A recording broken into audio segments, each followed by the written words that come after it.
Hello everyone.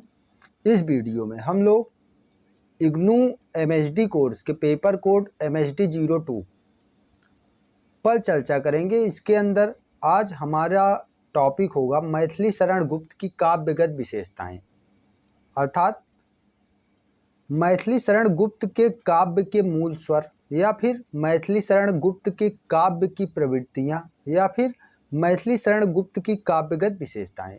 इसमें से किसी भी प्रकार का प्रश्न आए ताकि हम उसको हल कर पाएँ, इसी परिदृश्य में हम पूरा वीडियो लेकर आएंगे और इसमें चर्चा करेंगे। चलिए प्रारंभ करते हैं।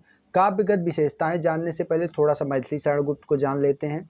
ये जो है द्विवेदी युगीन कवि हैं, जिनका जन्म 1886 में हुआ था। इन्हें प्रथम राष्ट्र कवि भी कहा जाता है। 1901 से लेकर स्वाधीनता पश्चात तक इन्होंने लेखन कार्य किया और इनकी रचनाएं हमें प्रकाशित रूप में देखने को मिलती हैं 1901 से लेकर और स्वतंत्रता पश्चात तक। ठीक है, उसके बाद इनकी प्रथम महत्वपूर्ण रचना रंग में भंग है, जिसका प्रकाशन 1909 ईस्वी में हुआ था। गुप्त जी ने राष्ट्रीय चेतना के उत्थान के साथ ही सामाजिक बुराइयों पर भी अपनी रचनाओं के माध्यम से तीव्र प्रहार किया है, जिसे हम इनकी काव्यगत प्रवृत्तियों में विशेषताओं में देखेंगे। ठीक है, तो अब आगे बात करते हैं मैथिली शरण गुप्त की काव्यगत विशेषताएं। काव्यगत विशेषता पूछे, मूल स्वर पूछे या फिर प्रवृत्तियां पूछे, यही उत्तर लिखना रहेगा। ठीक है, तो सबसे पहले बात करते हैं इनकी विशेषताओं में। पहली कड़ी जो होगी वो होगी राष्ट्रीय चेतना का चित्रण। इन्होंने अपनी कृतियों में राष्ट्र चेतना को बहुत पुरजोर तरीके से रखा है। महावीर प्रसाद द्विवेदी के संपर्क में आने के बाद मैथिली शरण गुप्त ने खड़ी बोली में लेखन कार्य प्रारंभ किया। उससे पहले ब्रज भाषा में लिखते थे। 1902-03 से इन्होंने लिखना चालू किया और 4 में 1-2 से लिखना चालू किया और 4-3-4 के आसपास आकर ये महावीर प्रसाद द्विवेदी से मिले, तो इनकी बहुत कम मात्रा में ब्रज भाषा की रचनाएं मिलती हैं। उसके बाद द्विवेदी जी मैथिली शरण गुप्त के एक प्रकार के साहित्यिक गुरु थे, जो इनको गाइड करते थे, इनको सलाह देते थे कैसे जो है आपको किस तरीके से किस दिशा में अपने लेखन कार्य को आगे बढ़ाना है। रंग में भंग 1909 में प्रकाशित हुआ। यह राष्ट्रीय चेतना को समर्पित काव्य है। इसी प्रकार गुप्त जी को राष्ट्रीय चेतना की प्राप्ति भारतेंदु युग से हुई, किंतु गुप्त जी जो राष्ट्रीय चेतना प्राप्त करते हैं, जो राष्ट्रीय चेतना के काव्य रचते हैं, इसकी प्राप्ति इनको विरासत में मिली भारतेंदु युग से, किंतु इसका परिदृश्य और भारतेंदु युग का परिदृश्य अलग है। उस समय क्या था, भारतेंदु युग के समय क्या था, खुले तौर पर ब्रिटिश साम्राज्य की बुराई नहीं की जाती थी, उसकी निंदा नहीं की जाती थी, उसका विरोध नहीं किया जाता था। लेकिन यहाँ पर आकर खुले तौर पर ब्रिटिश सरकार का विरोध किया जाने लगा। क्यों? क्योंकि अब उसका जो असली रूप था वो सामने आ चुका था कि ब्रिटिश सरकार भारत में क्या करना चाहती है। तो मैथिली शरण गुप्त ने इसका कड़ा विरोध किया। भारत भारती इनकी राष्ट्रीय चेतना को समर्पित रचना है। इसके पहले रंग में भंग हमने देखा, वे दूसरी रचना है जो राष्ट्रीय चेतना को समर्पित है। इसमें 3 खंड हैं, अतीत, वर्तमान और भविष्य। यह 3 खंडों में विभक्त है।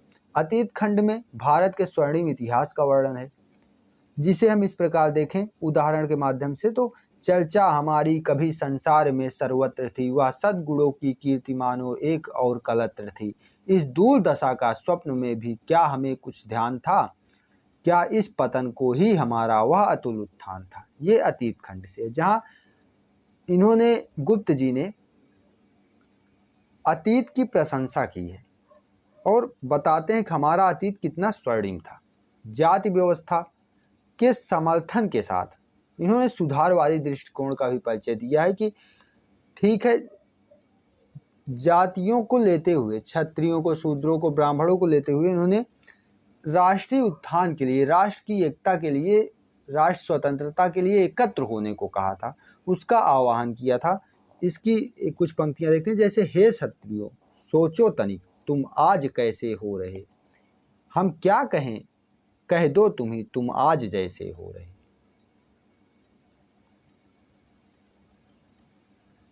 देश की वर्तमान परिस्थिति का बेबाकी के साथ वर्णन किया है मैथिली शरण गुप्त ने। इसको हम भारत भारती के वर्तमान खंड में देखते हैं, जहां इन्होंने बहुत बेबाकी से एकदम खुले तौर पर देश की वर्तमान स्थिति का वर्णन किया है। जैसे हमने देखा यहाँ पर,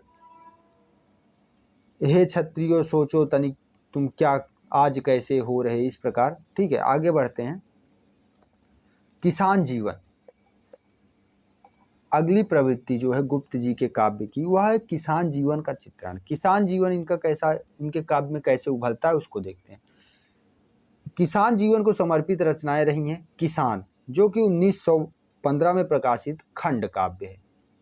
इसमें किसानों की बदतर स्थिति, जमींदारी प्रथा आदि का वर्णन है, जहां पर जमींदारी प्रथा और कर्ज में फंसकर किसान भूमिहीन हो जाता है और अंततः मजदूर बन जाता है, और फिर विदेशों में जाकर बंधुआ मजदूरी करता है, और वहां पर उनकी जो दशा है उसका हाल तो सभी को मालूम ही है कि वहां पर वो लोग किस प्रकार रहते हैं, उनके साथ कैसा व्यवहार किया जाता है।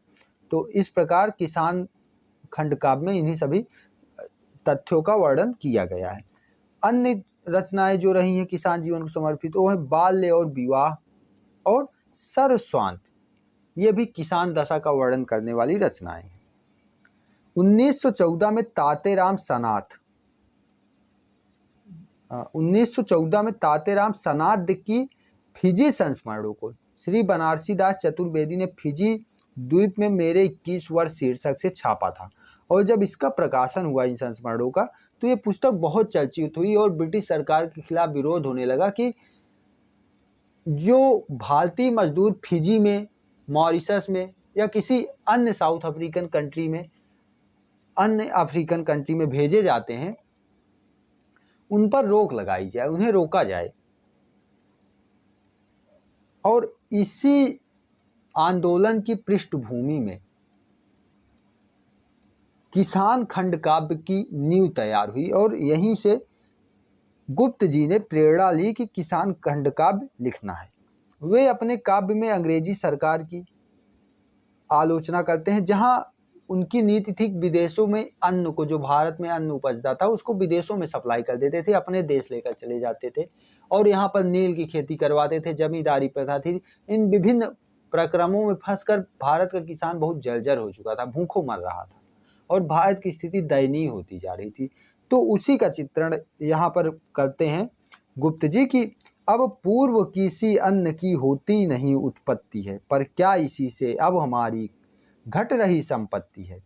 यदि अन्य देशों को यहाँ से अन्न जाना बंद हो, तो देश फिर से संपन्न हो, क्रंदन रुके आनंद हो। इस प्रकार इन्होंने किसान जीवन का चित्रण किया है अपने खंड काव्य में। नारी भावना ये महत्वपूर्ण है, क्योंकि नारी भावना पर कई बार प्रश्न पूछा गया है कि मैथिली शरण गुप्त की नारी भावना का चित्रण कीजिए, ऐसा प्रश्न पूछा जा सकता है, अलग से प्रश्न पूछ लेता है ऐसा नारी भावना पर। आपने प्रीवियस ईयर का पेपर देखा होगा तो वहां पर आपको ऐसे प्रश्न मिले होंगे। चलिए नारी भावना पर चर्चा करते हैं। तीसरी प्रवृत्ति है मैथिली शरण गुप्त के काव्य की। विभिन्न समाज सुधार आंदोलनों के माध्यम से नारी भोग्या के स्तर से उठकर मानवीय स्तर पर प्रतिष्ठित हो चुकी थी। इसकी प्रतिष्ठा को बयां करते हुए स्वयं गुप्त जी ने एक बार कहा था, देह नहीं है केवल नारी, वह भी मानवीय प्रतिष्ठित है। तो वह राष्ट्रीय आंदोलनों में भाग लेने लगी थी तथा समाज में सम्मानजनक स्थान पा सकने में सबल हो चुकी थी। इसी का प्रभाव गुप्त जी के काव्य पर पड़ा, और उनकी नारी भावना साकेत, यशोधरा, जैनी, हिडिंबा जैसे अनेक काव्यों में, अनेक काव्य ग्रंथों में उभरकर सामने आती है। प्रारंभ में साकेत का नाम उर्मिला उत्ताप था। साकेत पर चर्चा हो रही है यहाँ पर कि प्रारंभ में साकेत का नाम उर्मिला उत्ताप था, किंतु बाद में इसे गुप्त जी ने बदलकर साकेत कर दिया। साकेत पूरा होने में 16 वर्ष का समय लगा, और इसकी केंद्र बिंदु उर्मिला है, जो कि अन्य राम काव्यों में, राम कथाओं में हमेशा उपेक्षित ही रही, उसकी कहीं गिनती नहीं की गई, कहीं भी उसका वर्णन नहीं किया गया जैसा कि होना चाहिए था। उसी का वर्णन गुप्त जी करते हैं कि गुप्त जी उर्मिला की व्यथा, विरह, वेदना, त्याग और व्यक्तित्व की दृढ़ता से प्रभावित है। जो उसकी दृढ़ता है, उसका व्यथा है, विरह है, इन सब चीज़ों का देखते हुए काव्य में, राम काव्य पढ़े होंगे, वहाँ पर इस स्थिति को देखे होंगे तो उससे बहुत ज़्यादा प्रभावित हुए। और उर्मिला के चरित्र को गुप्त जी ने स्वाभिमानी, जागृत, शक्ति रूपा वीरांगना के रूप में अंकित किया है। लंका विजय के दौरान जब शत्रुघ्न सैनिकों को लंका लूटने का आदेश देते हैं, उस समय उर्मिला जो है सिंदूर लगाकर, माला लेकर हाथ में, शक्ति के रूप में सामने आती है और कहती है कि नहीं नहीं पापी का सोना यहाँ न लाना, भले सिंधु में वहीं डुबोना। कि अर्थात पापी का सोना, उस रावण का सोना यहाँ मत ले आना। जाते हो तो मान हेतु तुम सब जाओ, जाते हो तो मान हेतु तुम सब जाओ, बिंद हिमालय भाल भला झुक जाए धीरों, चंद्र सूर्य कुल कीर्ति कला रुक जाए न वीरों। तो इस प्रकार यहाँ पर नारी भावना दिखती है, जहाँ पर राष्ट्र चेतना भी विद्यमान है। अगर आप राष्ट्र चेतना में एग्जाम्पल डालेंगे तो वहां भी डाल सकते हैं। ठीक है, आगे बढ़ते हैं। अगला काव्य है यशोधरा। यशोधरा काव्य गौतम बुद्ध, यशोधरा तथा राहुल की कथा पर आधारित है। जब गौतम बुद्ध मध्य रात्रि में अपनी पत्नी और पुत्र को सोते हुए छोड़कर चले जाते हैं, तब यशोधरा अपनी व्यथा कहती है कि सिद्धि हेतु स्वामी गए यह गर्व की बात, पर चोरी चोरी गए यही बड़ा व्याघात। सखी वे मुझसे कह कर जाते, तो क्या मुझको अपनी पथ बाधा ही पाते। यहाँ हम देखते हैं कि जो यहाँ गुप्त जी की नारी है, जो इनका नारी चित्रण है, वहाँ पर यशोधरा पर तत्कालीन नारी का प्रभाव और भी अधिक मुखर हो चुका है। उर्मिला की अपेक्षा, सीता की अपेक्षा हम देखते हैं यहाँ पर इसकी मुखरता और अधिक हो गई है। ठीक है, तो इसी प्रकार इन्होंने मंथरा का भी वर्णन किया है कि मंथरा का, कौशल्या का, कैकेयी का, सभी का नारियों का वर्णन इन्होंने अपने नारी भावना के अंदर किया है। तो इस प्रकार जितना यहाँ पर बताया गया नारी भावना को लेकर, इतना लिखेंगे आप। कुछ गद्यांश आपको अपने आप से लिखना पड़ेगा, जो पैराग्राफ होता है उसको थोड़ा सा अपने मन से लिखना पड़ेगा। उसके बाद पंक्तियां जो उदाहरण बताई गई हैं उसको आप अपने उत्तर पुस्तिका में बीच बीच में लगाते चले जाएंगे, तो उत्तर आपका बनता चला जाएगा। ठीक है, फिर इसके बाद साकेत में सीता का चित्रण भी आधुनिकता के आधार पर विकसित हुआ है। साकेत में उर्मिला की बात की हमने, सीता की बात कर रहे हैं कि सीता का चित्रण भी आधुनिकता के आधार पर विकसित है। वहां पर भी सीता आधुनिक नारी के रूप में विकसित हुई। गुप्त जी की सीता स्वतंत्रता आंदोलन में नारी की आदर्श मूर्ति के रूप में उपस्थित होती है, जहां वह पत्नी, प्रेमिका, बहन, मां के रूपों के साथ साथ श्रमशील व आर्थिक रूप से स्वतंत्र नारी भी है। सीता अपने मुख से, सीता के मुख से कहलवाते हैं कि औरों के हाथ यहाँ नहीं मैं पलती हूँ, औरों के हाथ यहाँ नहीं पलती हूँ, अपने पैरों पर खड़ी आप चलती हूँ। तो ये एक स्वाभिमानी, आर्थिक रूप से स्वतंत्र नारी का ही वक्तव्य हो सकता है, जो कि तत्कालीन स्वतंत्रता संग्राम में नारियों को लेकर देखा जा रहा था। ठीक है, गुप्त जी की नारी चेतना पारंपरिक नहीं है। जैसे हम परंपराओं में नारी चेतना को देखते चले आते हैं, वहाँ पर नारी को किस प्रकार उभारा जाता है, उसे देवी का दर्जा दे दिया जाता है। तो लेकिन इन्होंने ऐसा नहीं किया। ये नारी का चित्रण शिक्षिता, आत्मसम्मानी, स्वाभिमानी और आत्मगौरव के लिए, जो अपनी इज्जत के लिए, अपने समाज में स्थान के लिए जो दृढ़ प्रतिज्ञ रहे, वैसी नारी का विकास करते हैं गुप्त जी। इनकी भाषा शैली की बात करें तो ब्रज भाषा से शुरू होकर इनकी भाषा हिंदी में प्रवेश करती है, खड़ी बोली में प्रवेश करती है, और इन्हीं सभी उदाहरणों के माध्यम से इनकी भाषा को हम चित्रित करते हुए चले जाएंगे। आगे बढ़ते हैं। रचनाएं इनकी कुछ याद रखते हैं। मान लीजिए कि अगर टिप्पणी करने को आ गया कि गुप्त जी पर टिप्पणी करिए, तो डेट, इनका जन्म तिथि हमने बता दी है और कुछ विशेष चीज़ें इनके बारे में बता दी है। और इसके बाद इनकी कुछ रचनाएं हैं जो हमने बीच में डिस्कस की हैं, और यहाँ पर भी कुछ देख लेते हैं। जैसे रंग में भंग, जयद्रथ वध, शकुंतला, पंचवटी, हिडिंबा, ये सारी पौराणिक रचनाएं हैं। इनकी खड़ी बोली के महाकाव्य हैं जैसे साकेत, प्रिय प्रवास। प्रिय प्रवास पहले प्रकाशित हुआ था और साकेत उसके बाद। ठीक है, तो अब अगर इन पर टिप्पणी करने को आ जाए तो जो शुरुआत में पंक्तियां बताई हैं कुछ वैसा लिखना है, फिर उसके बाद आगे आकर इनकी रचनाएं लिख देनी है और कुछ उदाहरण देकर कुछ इनके काव्य पंक्तियां लिखकर उसको डिफाइन कर देना है, हो जाएगा मैथिली शरण गुप्त पर टिप्पणी तैयार हो जाएगी।